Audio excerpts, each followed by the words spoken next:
Both Filmora and DaVinci Resolve are professional video editors. Which one should you choose? Let's find out in this video. Starting with essential tools, both offer many options including the blade tool, selection, text tool, color options, effects and volume control. Filmora has a few features that make it different. Those include audio files, screen and webcam recording, elements and a few more. Resolve on the other hand also offers some tools that you don't find in Filmora. Some of those are powerful color correction, subtitle tool, fair light, advanced keyframes, fusion and more. One key difference between the two is their workflow. Resolve assumes that you want to do as many things as possible, hence it automatically does stuff you usually do manually in apps like Filmora. For example, if you put a video on your timeline, it separates the video from the audio. In Filmora, you have to do that manually.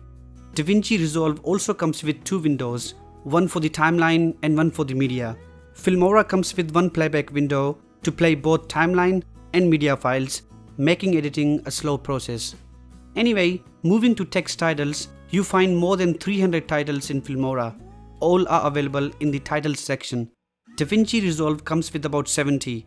Although the difference is vast, Resolve mainly offers professional titles, while in Filmora, you find professional to social.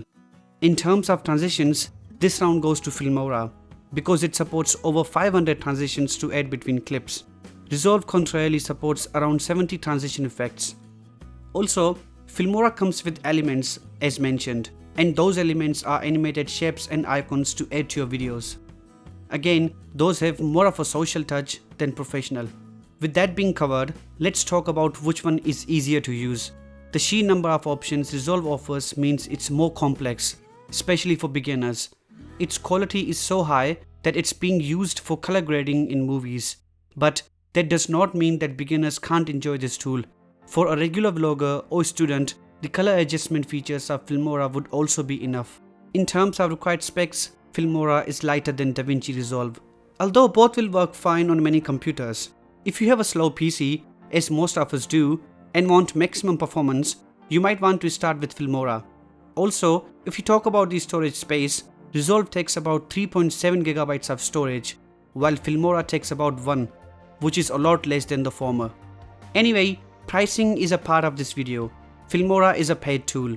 Even though you can use it for free, most features are in the premium version. You also get a watermark on the videos in the free plan. Resolve is a freemium tool, and you can use its free version for as long as you like. A few features are not available in its free program, but honestly, as a vlogger, I don't think you will miss any.